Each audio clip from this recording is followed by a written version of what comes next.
प्रेमचंद के उपन्यास रंगभूमि का एक अंश है। एक दृष्टिहीन व्यक्ति जितना बेबस, जितना लाचार जीवन जीने को अभिशप्त होता है, सूरदास का चरित्र ठीक इसके विपरीत है। ये कहानी एक अंधे व्यक्ति के जीवन की कहानी है। सूरदास की झोंपड़ी एक बड़ा अच्छा उपन्यास रंगभूमि प्रेमचंद जी के द्वारा लिखा गया है। हिंदी के बड़े ही मूर्धन्य कथाकार, उपन्यासकार, कहानीकार जिन्हें कह सकते हैं। हिंदी साहित्य में कहानी और उपन्यास लिखने वाले अनेक अनेक महनीय लेखकों में जो सबसे पहला नाम, सबसे बड़ा नाम आता है, वो आता है प्रेमचंद जी का। अनेक उपन्यास, 2 दर्जन से अधिक उपन्यास, 300 से अधिक कहानियाँ प्रेमचंद जी ने लिखी हैं।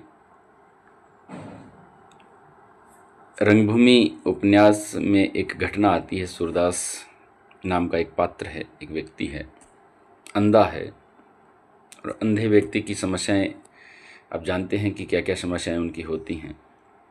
लेकिन उन समस्याओं के साथ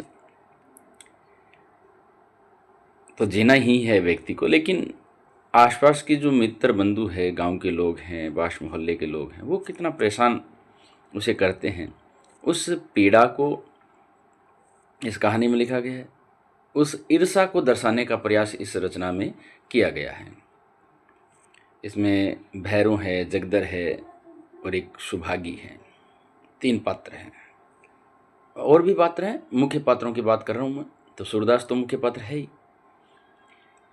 सूरदास को परेशान करने वाले जो 2 लोग हैं वो है भैरों और जगधर।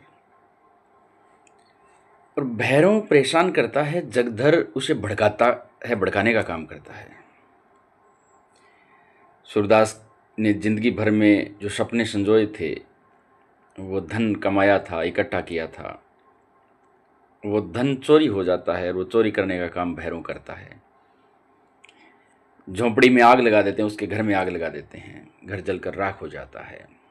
ये काम भी भैरों करता है। भैरों और जगधर दोनों ही कहीं ना कहीं शुरुआत में तो ईर्ष्या करते हैं सूरदास से, लेकिन धन जब भैरों ले जाता है तो जगधर को ईर्ष्या अब सूरदास से न होकर जगधर से भी होने लगती है। जगधर को जो ईर्ष्या है वो सूरदास से न होकर भैरों से होने लगती है, क्योंकि वो धन अब किसके पास है। ईर्ष्या व्यक्ति से नहीं है, ईर्ष्या उसके धन से है। ऐसा ही इस पाठ में बताया गया है। अब बहुत लीचड़ किस्म के लोग हैं वो भैरों, जगधर। भैरों अपनी पत्नी सुभागी को बहुत मारता पीटता है। अब बेचारी सुभागी बचने के लिए भागकर सूरदास की झोंपड़ी में सहारा लेती, आसरा लेती है। लेकिन भैरों पीछे पीछे जाता है मारने के लिए।